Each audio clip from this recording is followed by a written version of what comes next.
മംഗല്യത്താലി. രചന കാശിനാഥൻ. അവതരണം മിത്രവിന്ദ. ഈശ്വര, ഈ ചേച്ചി ഇത് എവിടെ പോയി കിടക്കുക? ഫോൺ റിങ് ചെയ്യുന്നത് ഫത്രിയും കേൾക്കുന്നില്ലേ ആവോ? മൂന്നാമത്തെ തവണ വിളിക്കുമ്പോഴേക്കും പക്ഷേ അവർ ഫോൺ എടുത്തിരുന്നു. ഹലോ ഹരിക്കുട്ട. ആ ചേച്ചി, തിരക്കാണോ? ഞാൻ കുറച്ച് നേരമായിട്ട് വിളിക്കുന്നു. ഫദ്ര എവിടെ? ഒറ്റ ശ്വാസത്തിലവൻ ചോദിച്ചു. ഞാനും ഫദ്രമോളും കൂടി 2 കപ്പളങ്ങ പറിക്കാൻ ഇറങ്ങിയതാ മോനെ. അതാ വിളിച്ചിട്ട് കേൾക്കാഞ്ഞത്. അമ്മച്ചി ഉറക്കായിരുന്നു, അല്ലെങ്കിൽ എന്നെ വിളിച്ചു പറഞ്ഞേനെ. ഭദ്രമോൾ തൊടിയിൽ നിൽപ്പുണ്ട്. ചേച്ചി ഫോൺ കൊടുക്കാം. വേണ്ട ചേച്ചി, കുഴപ്പമില്ല. ഞാൻ ഇങ്ങോട്ട് വന്നുകൊണ്ടിരിക്കുക. ബസ്സിൽ കയറിയപ്പോൾ വെറുതെ ഒന്ന് വിളിച്ചു നോക്കിയതാ. ദേ മോള് വന്നു, ഞാൻ കൊടുക്കാം. ഹരിക്കുട്ടനാണ് വിളിച്ചതെന്ന് പറഞ്ഞ് ബീന ചേച്ചി ഫോൺ ഫദ്രയ്ക്ക് കൈമാറി. ഹലോ ഹരിയേട്ടാ. ആ ഫദ്ര, താൻ ബിസിയായിരുന്നോ? ഏയ് അല്ലെന്നേ, ഞാനും ചേച്ചിയും കൂടി പുറത്ത് നിൽക്കുമായിരുന്നു. ഞാൻ തിരിച്ചു വന്നുകൊണ്ടിരിക്കുക. അരമണിക്കൂറിനുള്ളിൽ എത്തും. ഓ, ഏട്ടൻ പോയ കാര്യം എന്തായി? ഒന്നുമായില്ല. ഞാൻ കാണാനായി ആഗ്രഹിച്ച ആള് കുറച്ച് ബിസിയായിരുന്നു. അതുകൊണ്ട് പിന്നെ വെയിറ്റ് ചെയ്യേണ്ടെന്ന് കരുതി തിരിച്ചു പോന്നു. ശോ, അത് കഷ്ടമായല്ലോ ഏട്ടാ. ഹരി പറയുന്നത് കേട്ടപ്പോൾ ഫദ്രയ്ക്ക് സങ്കടമായി. ഏയ് സാരില്ല, നാളെ ഒന്നുകൂടെ പോകാം. ഏട്ടൻ എന്തെങ്കിലും കഴിച്ചോ?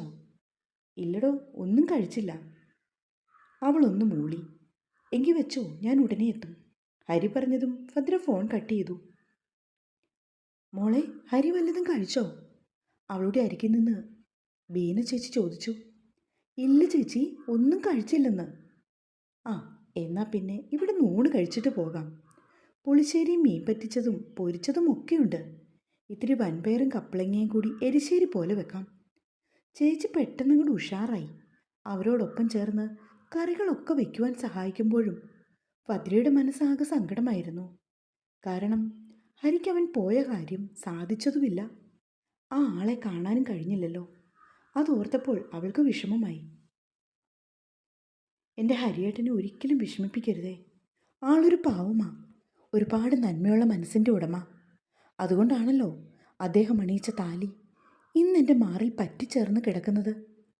ആരുടെ മുന്നിലും തല കുനിഞ്ഞു പോകാതെ എൻ്റെ ഹരിയേട്ടനെ പൂർവാധികം ശക്തിയോട് കൂടി ഉയർത്തെഴുന്നേൽപ്പിച്ചു കൊണ്ടുവരണേ. പെറ്റമ്മയാണ് അദ്ദേഹത്തിൻ്റെ ശത്രു എന്നത് നിനക്കറിയാലോ കണ്ണ. എൻ്റെ ഹരിയേട്ടൻ്റെ കണ്ണ് നനയ്ക്കാൻ ഇനി നീ ഇടവരുത്തരുത്. ആ താലി അവളുടെ ഉള്ളം കൈയിലേക്ക് എടുത്തുകൊണ്ട് അതിൽ ചുണ്ടമർത്തി ഭദ്ര ദൈവത്തോട് പ്രാർത്ഥിച്ചു. ഫിലിപ്പ്, അപ്പോൾ എല്ലാം പറഞ്ഞ പോലെ അറിയാലോ, ഹരിക്കെൻ്റെ സ്വത്തുവകകളിലൊന്നും തന്നെ യാതൊരു പങ്കുമില്ല. എൻ്റെ ബിസിനസ് സ്ഥാപനങ്ങളിൽ നിന്നെല്ലാം അവനെ തുടച്ചു മാറ്റിയിരിക്കുകയാണ്. എന്തെങ്കിലും പുതിയ തന്ത്രങ്ങളുമായി അവൻ ഫിലിപ്പിനെ സമീപിച്ചാൽ അവനു വേണ്ടി വലിയൊരു തുക ഈ ബാങ്കിൽ നിന്ന് കൈമാറാൻ ഫിലിപ്പ് തുനിഞ്ഞിട്ടുണ്ടെങ്കിൽ പിന്നെ ഫിലിപ്പിൻ്റെ കുടുംബം വിറ്റുപോലും ഈ കടബാധ്യത മാറ്റാൻ പറ്റില്ല.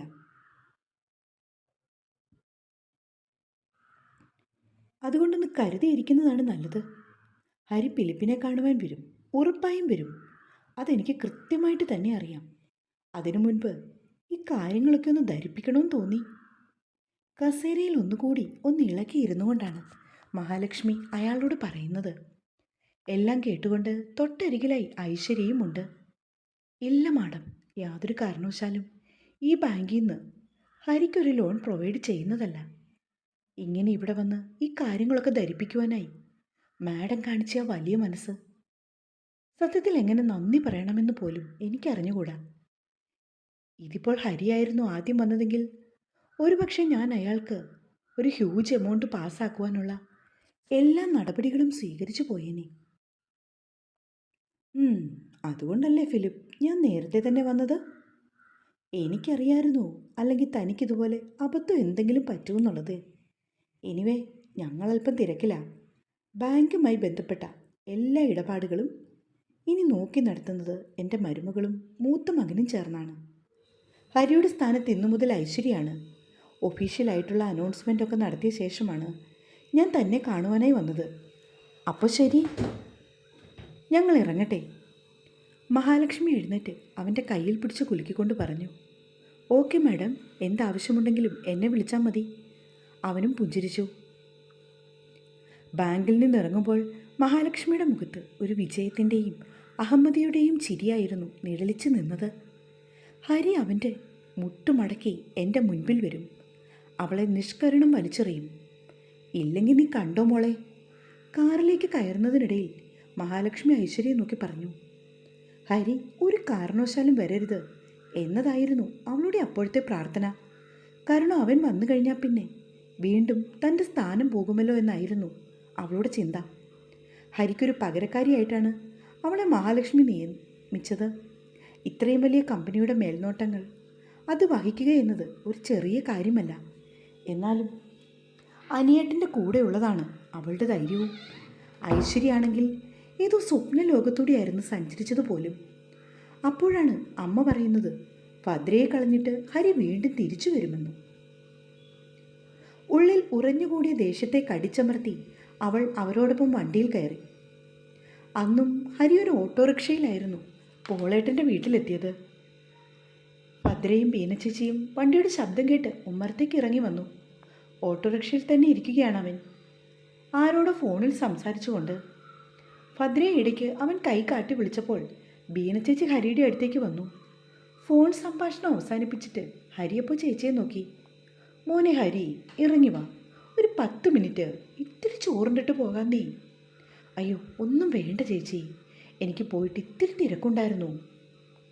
എന്തൊക്കെ തിരക്കാണെങ്കിലും ശരി, മോൻ വന്നേ പറ്റൂ, പെട്ടെന്ന് പോകാം.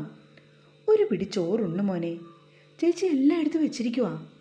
ബീന ചേച്ചി പിന്നെയും നിർബന്ധിച്ചപ്പോൾ പെട്ടെന്ന് വരാമെന്ന് ഓട്ടോക്കാരനോട് പറഞ്ഞിട്ട് ഹരി വണ്ടിയിൽ നിന്ന് ഇറങ്ങി. അവൻ്റെ ദയനീയമായ മുഖഭാവം കണ്ടപ്പോൾ ഭദ്രയ്ക്ക് മനസ്സിലായി ആൾക്ക് നല്ല സങ്കടമുണ്ടെന്ന്. എന്തൊക്കെയോ ഒരുപാട് കാര്യങ്ങൾ ആഗ്രഹിച്ചു കൂടിയായിരുന്നു ഹരിയേട്ടൻ വീട്ടിൽ നിന്നും ഇറങ്ങിയത്. അതൊന്നും സാധ്യമാകാത്തതിൻ്റെ സങ്കടമാണ് ആ മുഖത്ത് നിഴലിച്ച് നിൽക്കുന്നത്. അവൾക്കും ഒരുപാട് വേദന തോന്നി. ഹരി, കയറി വാ മോനെ, കൈ കഴുകുക കേട്ടോ. ബീന ചേച്ചി പറഞ്ഞപ്പോൾ ഹരി വാഷ് ബേസിൻ്റെ അരികിലേക്ക് പോയി. പോളേട്ടൻ വിളിച്ചതെന്നോ ചേച്ചി? കൈ കഴുകി വന്ന ശേഷം കസേരയിൽ ഇരുന്നു കൊണ്ട് അവൻ ചോദിച്ചു. ആ, എയർപോർട്ടിലേക്ക് ഓട്ടം പോയതാ, വരാറാവുന്നേ ഉള്ളൂ. ഭദ്ര ഇരിക്കുക കേട്ടോ, പെട്ടെന്നാവട്ടെ. ഓട്ടോക്കാരൻ ഒരുപാട് നേരം വെയിറ്റ് ചെയ്യും തോന്നില്ല. ഹരി പറഞ്ഞപ്പോൾ തിടുക്കപ്പെട്ട അവൻ്റെ അരികിലായി അവളും ഇരുന്നു. ബീന ചേച്ചി, ഇതെന്തൊക്കെയാണ്? ഇത്രയ്ക്ക് കറികളുടെ ഒന്നും ഒരാവശ്യമില്ല കേട്ടോ. കറികൾ ഒന്നൊന്നായി എടുത്തുകൊണ്ട് വരുന്നത് കണ്ട് ഹരി അവരെ വഴക്കു പറഞ്ഞു. ഭദ്രമോളും എന്നെ സഹായിച്ചു മോനെ, ഒറ്റയ്ക്ക് എനിക്കിതെല്ലാം കൂടി വെക്കാൻ പറ്റില്ലായിരുന്നേ. ചേച്ചി പറഞ്ഞതും അരികിലിരുന്ന ഭദ്രയെ അവനൊന്ന് മുഖം തിരിച്ചു നോക്കി. അവൾ ഹരിയെ നോക്കി പുഞ്ചിരിച്ചു. അമ്മച്ചി എവിടെ? റൂമിലുണ്ട്. ഊണൊക്കെ കഴിഞ്ഞ് അമ്മച്ചി ഉറക്കമാ. കുടംപുളി ഇട്ട് പറ്റിച്ച നല്ല മീൻകറിയിലേക്ക് പുളിശ്ശേരി ഒഴിച്ച് ഇത്തിരി മീൻ പൊരിച്ചതും ഒക്കെ കൂട്ടി ആസ്വദിച്ചിരുന്ന് ഹരി ഭക്ഷണം കഴിച്ചത്. അല്ലെങ്കിലും അവന് ബീന ചേച്ചിയുടെ ഫുഡ് ഒരുപാട് ഇഷ്ടമാണ്. ക്രിസ്മസിനും ഈസ്റ്ററിനുമൊക്കെ പോളേട്ടം വിളിച്ചിട്ട് ഹരി ഇവിടെ വരാറുണ്ട്. പാലപ്പവും താറാവും അപ്പാസും ഒക്കെ കൂട്ടി നന്നായി ഭക്ഷണം കഴിച്ചിട്ടാണ് അവൻ പോകുന്നത്. ചേച്ചി, മീൻകറി സൂപ്പറായിട്ടുണ്ട്, ഹരി അവരെ നോക്കി പറഞ്ഞു. മറുപടിയായി ചേച്ചി ഇത്തിരി കൂടി കറിയെടുത്ത് അവൻ്റെ പ്ലേറ്റിലേക്ക് ഒഴിച്ചു. എൻ്റെ ചേച്ചി, ഇത് മതി, എനിക്കാണെങ്കിൽ വയറ് പൊട്ടാറായി. 10-20 മിനിറ്റിനുള്ളിൽ ഇരുവരും ബീന ചേച്ചിയോട് യാത്ര പറഞ്ഞിറങ്ങിയിരുന്നു. ഇറങ്ങും മുൻപേ അവൻ പോളേട്ടനെ ഒന്ന് വിളിക്കാനും മറന്നില്ല. വീട്ടിലെത്തിയ ശേഷം ഒന്ന് കുളിച്ചു ഫ്രഷായിട്ട് ഹരി നേരെ വന്ന് ബെഡിലേക്ക് കയറി കിടന്നു. വലം കൈ കൊണ്ട് മുഖം മറച്ച് ബെഡിൽ കിടക്കുന്ന ഹരിയുടെ അടുത്തേക്ക് ഭദ്ര വന്നിരുന്നു. ഹരിയേട്ടൻ ഉറങ്ങുവാണോ? അവളുടെ ശബ്ദം കേട്ടതും അവൻ കൈയെടുത്തു മാറ്റി. എന്നിട്ട് ഭദ്രയെ നോക്കി. ഏയ് അല്ലടോ, ഞാൻ വെറുതെ. ഹരിയേട്ടാ, എന്തു പറ്റി? ഇന്ന് പോയിട്ട് ആളെ കാണാൻ സാധിച്ചില്ലേ? ഇല്ല, ഞാൻ ബാങ്കിൽ എത്തുന്നതിന് മുൻപ് അമ്മയും ഐശ്വര്യയും അവിടെ ചെന്നിട്ടുണ്ടായിരുന്നു. നടന്ന കാര്യങ്ങളൊക്കെ ഹരി അവളോട് വിശദീകരിച്ചു. ഒക്കെ കേട്ട് കഴിഞ്ഞപ്പോൾ ഭദ്രയ്ക്ക് സങ്കടം കൂടി വന്നു. ഹരിയേട്ടാ, പോട്ടെ, സാരില്ല, നമുക്ക് വേറെ എന്തെങ്കിലും വഴി നോക്കാം. എന്ത് സ്റ്റാർട്ട് ചെയ്യണമെങ്കിലും മുതൽ മുടക്കിന് വേണ്ടി പണം വേണ്ടേ? എന്നെ അറിയുന്ന ബാങ്കുകാരല്ലേ എനിക്ക് ക്യാഷ് തരുവുള്ളൂ. ഇതിപ്പോൾ കാനറ ബാങ്കിലെ മാനേജരായ ഫിലിപ്പുമായിട്ട് ഞാൻ ഏറെ നാളുകളായി അടുപ്പത്തിലാണ്. നമ്മുടെ കമ്പനിയിലെ ഫുൾ ട്രാൻസാക്ഷൻസ് നടക്കുന്നത് ആ ബാങ്ക് വഴിയായിരുന്നു. അതുകൊണ്ടാണ് ഞാൻ അയാളെ കാണാനായി പോയതും. പക്ഷേ അതിനേക്കാൾ മുന്നേ അമ്മ അവിടെ ചെന്നിട്ട് എല്ലാം ബ്ലോക്ക് ചെയ്തു കളഞ്ഞു. ഇനി എൻ്റെ മുൻപിൽ മറ്റൊരു മാർഗവും തെളിയുന്നില്ലടോ. അത് പറയുമ്പോൾ ഹരി ഏറെ നിസ്സഹായനായി.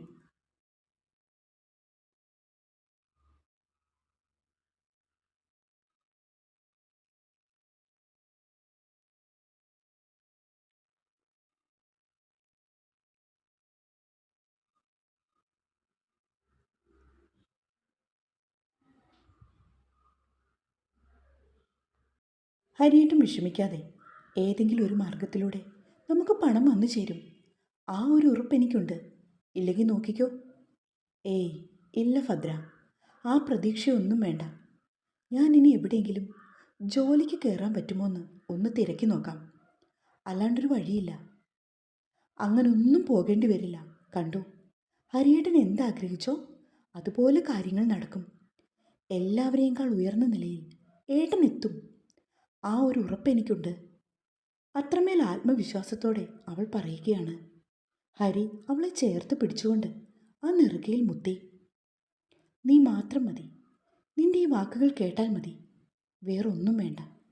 എല്ലാ സങ്കടവും അലിഞ്ഞില്ലാതാവും ഭദ്ര. പറയുമ്പോൾ പലപ്പോഴും അവന് വാക്കുകൾ ഇടറി. ഹരിയുടെ മുഖം കാണുമ്പോൾ ഭദ്രയ്ക്കും വിഷമമുണ്ട്. അവൾക്കും ഒന്ന് പൊട്ടിക്കരയുവാൻ തോന്നുന്നുണ്ട്. പക്ഷേ പിടിച്ചു നിൽക്കാതെ പറ്റില്ലല്ലോ.